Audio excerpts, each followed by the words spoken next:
Hello everyone guys, कैसे हैं आप लोग। उम्मीद करता हूँ सब बढ़िया होंगे। So guys, once again welcome back to our channel Investor Pride. तो गाइस, आज के इस वीडियो में बेसिकली हम लोग बात करने वाले ईएलएसएस यानी जो टैक्सेबल म्यूचुअल फंड होता है वो, NPS national pension scheme and PPF public provident fund जो होता है, इन तीनों को कंपैरिजन करके देखेंगे and will try to figure out कि कौन सा कहाँ स्टैंड करता है and which one is best for you. तो इसी टॉपिक पे बात करेंगे गाइस। इस वीडियो में आगे बढ़ने से पहले आप चैनल पे नए हैं, चैनल को अभी तक सब्सक्राइब नहीं किया है, then please subscribe the channel and guys notification bell जरूर ऑन कर ले गाइस एंड ऑल पे जरूर क्लिक कर ले ताकि जितने भी आने वाले वीडियोज है आप मिस नहीं करेंगे। तो गाइस चलिए पहले बात करते हैं ईएलएसएस एनपीएस एंड पीपीएफ होता क्या है।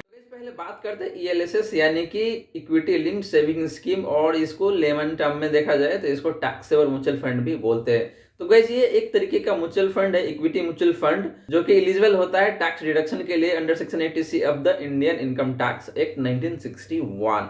तो गाइस बात करें ईएलएसएस का, तो ईएलएसएस एक तरीके से आपका नॉर्मल इक्विटी म्यूचुअल फंड जो होता है उसी तरीके से काम करती है।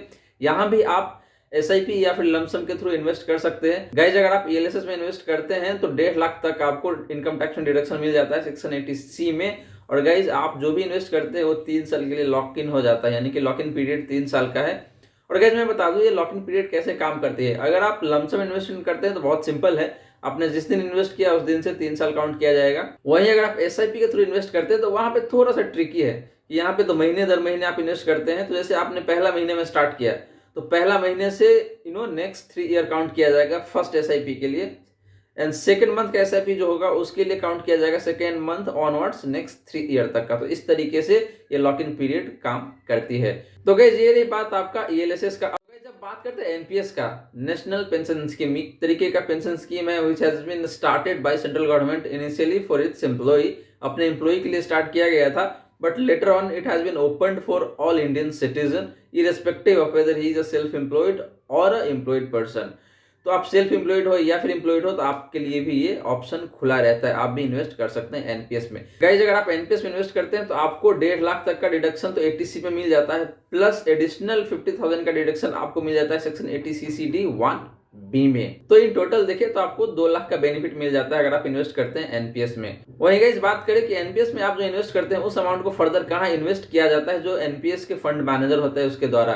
तो गाइस 50 to 75% इन्वेस्टमेंट जो है इक्विटी मार्केट में होता है।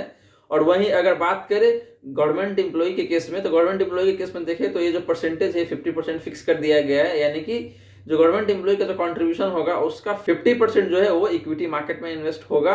नॉन गवर्नमेंट एम्प्लॉय की बात करें गाइस, या फिर जो सेल्फ एम्प्लॉयड लोग हैं उनकी बात करें तो वहां पे 50 to 75% इक्विटी मार्केट में इन्वेस्ट होता है। और ये बिल्कुल आप पे डिपेंड करता है कि आप 50% रखना चाहते हैं या फिर 55 या फिर 60 या फिर 75। तो इस रेंज में आप अपना फिक्स कर सकते हैं और अकॉर्डिंगली ये इन्वेस्ट करेगा इक्विटी मार्केट में। वहीं गाइस बात करें लॉक इन पीरियड का, तो अगर आप एनपीएस में इन्वेस्ट करते हैं तो आपका एज 60 साल तक होगा, तब तक आपका जो अमाउंट है वो लॉक्ड इन रहता है, एक्सेप्ट कुछ कंडीशंस आप मीट करेंगे और कुछ पर्पस के लिए आप पैसे निकाल सकते हैं। तो गाइस ये रही बात आपका एनपीएस का। वहीं गाइस बात करें पीपीएफ का, तो पीपीएफ यानी कि पब्लिक प्रोविडेंट फंड एक तरीके की एक लॉन्ग टर्म इन्वेस्टमेंट ऑप्शन है जो कि काफी बेहतर है उन इन्वेस्टर के लिए जिसका रिस्क टेकिंग कैपेसिटी काफी लो है, जो काफी कंजर्वेटिव होते हैं। वैसे लोगों के लिए ये काफी बेहतर ऑप्शन है क्योंकि यहाँ पे आपको एक गारंटेड इंटरेस्ट मिल जाता है, वो चाहे 7% हो 8% हो, ये साल दर साल चेंज होता रहता है। देन बात करें गाइस, तो PPF is a government back scheme and not market link, यानी कि गवर्नमेंट द्वारा बैक किया गया है और ये मार्केट से भी लिंक नहीं है। तो मार्केट में जो उतार चढ़ाव आता है उसकी भी आपको टेंशन नहीं होगा अगर आप पीपीएफ में इन्वेस्ट करते हैं। तो देखा जाए तो एक तरीके से आपको रिस्क फ्री रिटर्न है मोटा मोटी इसमें। वहीं गाइस अगर आप पीपीएफ में इन्वेस्ट करते हैं तो आपको 1.5 लाख तक का डिडक्शन मिल जाता है सेक्शन 80C में। वहीं गाइस बात करें लॉक इन पीरियड का, तो 15 साल का लॉक इन पीरियड है, यानी कि आप जितना भी अमाउंट इन्वेस्ट करेंगे पीपीएफ में वो 15 साल तक लॉक हो जाएगा। 15 साल से पहले उसको विथड्रॉ नहीं कर सकते हैं, बारिंग फ्यू सिचुएशन या फिर पर्पस जिसके लिए आप विथड्रॉ कर सकते हैं। तो गाइस ये रही बात आपका ईएलएसएस, एनपीएस एंड पीपीएफ का। अब चलिए बात करते हैं इन तीनों के कंपैरिजन का और देखेंगे तीनों में से बेस्ट कौन सा है हाई रिस्क टेकिंग इन्वेस्टर के लिए, मॉडरेट रिस्क टेकिंग इन्वेस्टर के लिए and low risk taking investor के लिए।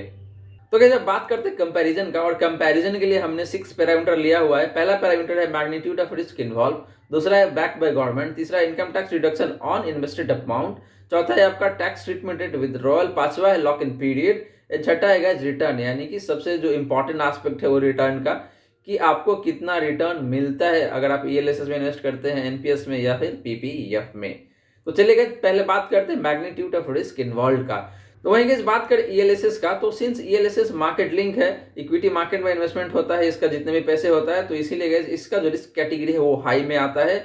वही एनपीएस की बात करेंगे तो एनपीएस मॉडरेट में आता है, क्योंकि इसका 50 to 75% मार्केट में इन्वेस्टमेंट होता है एंड रेस्ट जो है वो अदर एसेट क्लास में हो सकता है, फिक्स इनकम सिक्योरिटी हो या फिर गोल्ड हो, तो दूसरे एसेट क्लास में इन्वेस्ट होता है। तो यहाँ पे देखें तो मॉडरेट रिस्क है इन कंपैरिजन विद ईएलएसएस यानी कि टैक्सेबल म्यूचुअल फंड। वहीं पीपीएफ की बात करेंगे तो पीपीएफ बिल्कुल ही मार्केट से लिंक नहीं होता है, इक्विटी मार्केट से बिल्कुल लिंक नहीं होता है, तो इसीलिए यहाँ पे रिस्क बिल्कुल लो है, यानी कि लो रिस्क है यहाँ पे। वहीं बात करेंगे इस बैक्ड बाय गवर्नमेंट, मतलब तीनों में से कौन सा स्कीम है जो गवर्नमेंट से बैक्ड है या फिर तीनों ही बैक्ड है क्या? तो ईएलएसएस गैस बिल्कुल ही गवर्नमेंट द्वारा बैक नहीं होता है, ये टोटली डिपेंड करता है मार्केट पे, इक्विटी मार्केट पे। वहीं एनपीएस की बात करेंगे तो एनपीएस ये कह सकते हैं कि बैक्ड बाय गवर्नमेंट है भी, लेकिन ये इक्विटी मार्केट पे भी डिपेंड रहता है। वहीं पीपीएफ की बात करेंगे तो PPF fully backed by central government होता है।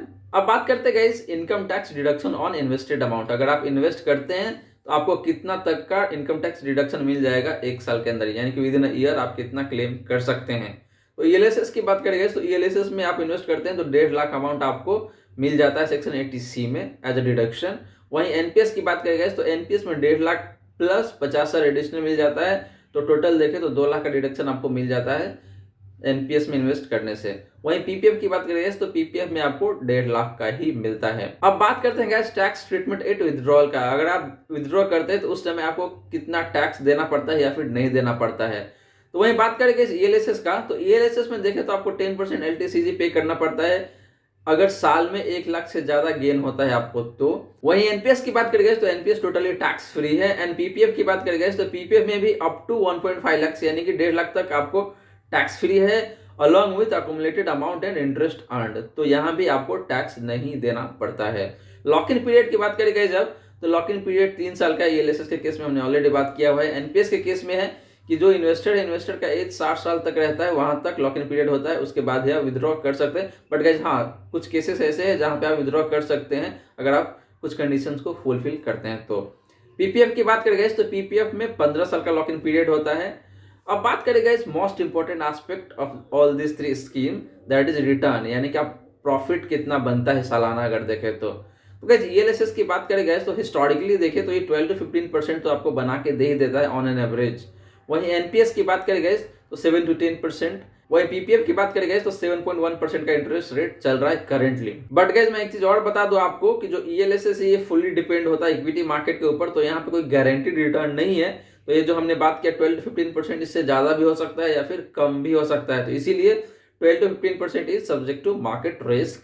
वहीं एनपीएस की बात करेंगे तो एनपीएस में हमने बात किया 7 to 10% का सब्जेक्ट टू मार्केट रिस्क। ये भी है क्योंकि यहाँ भी आपने देखा कि 50 to 75% है वो इक्विटी मार्केट में ही इन्वेस्ट होता है, तो इसीलिए गाइस ये भी इक्विटी मार्केट के ऊपर डिपेंड करता है, और जिस हिसाब से इक्विटी मार्केट बिहेव करेगा उसके अकॉर्डिंग एनपीएस का जो रिटर्न है वो भी बिहेव करेगा। एंड पीपीएफ में गाइस देखा हमने कि यहाँ पे तो आपको रिस्क फ्री रिटर्न मिलता है 7.1% का। हाँ, कम जरूर है यहाँ पे, अब कम इसलिए भी है क्योंकि आप रिस्क बिल्कुल नहीं है यहाँ पे। तो कहावत है ना गाइस कि हाई रिस्क हाई रिटर्न, तो पीपीएफ में आपका लो रिस्क है इसलिए लो रिटर्न आ रहा है, ईएलएसएस में हाई रिस्क है इसलिए हाई रिटर्न आ रहा है, और एनपीएस में मॉडरेट रिस्क है तो इसलिए मॉडरेट रिटर्न आ रहा है। तो गाइस ये रही बात आपका ELSS versus NPS versus PPF. मैं आशा करता हूं जो भी मैंने बताने की कोशिश की आपको समझ में आ गया होगा।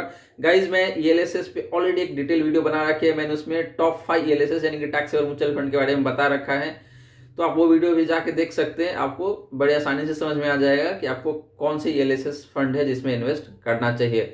एंड गाइज मैंने एनपीएस के ऊपर भी एक डिटेल वीडियो बना रखा है गाइज, इसमें तो हमने काफी शॉर्ट में बात किया है। अगर आपको डिटेल में समझना है एनपीएस के ऊपर तो एनपीएस वाले वीडियो का लिंक मैं आई बटन में दे दूंगा या फिर डिस्क्रिप्शन में भी डाल दूंगा, तो आप वहां जाके देख सकते हैं। तो गाइज वीडियो अच्छी लगी हो तो वीडियो को लाइक जरूर करें और अपने फ्रेंड फैमिली सर्कल में शेयर कर दे ताकि बाकी लोगों को भी इस वीडियो का बेनिफिट हो सके गाइज। और आपने चैनल को अभी तक सब्सक्राइब नहीं किया है तो please subscribe the channel and guys notification bell on करके ऑल पे जरूर क्लिक कर ले ताकि जितने भी आने वाले वीडियोज है आप मिस नहीं करेंगे। So guys thank you so much for watching this video. मिलते हैं अगले वीडियो में। जय हिंद, जय भारत।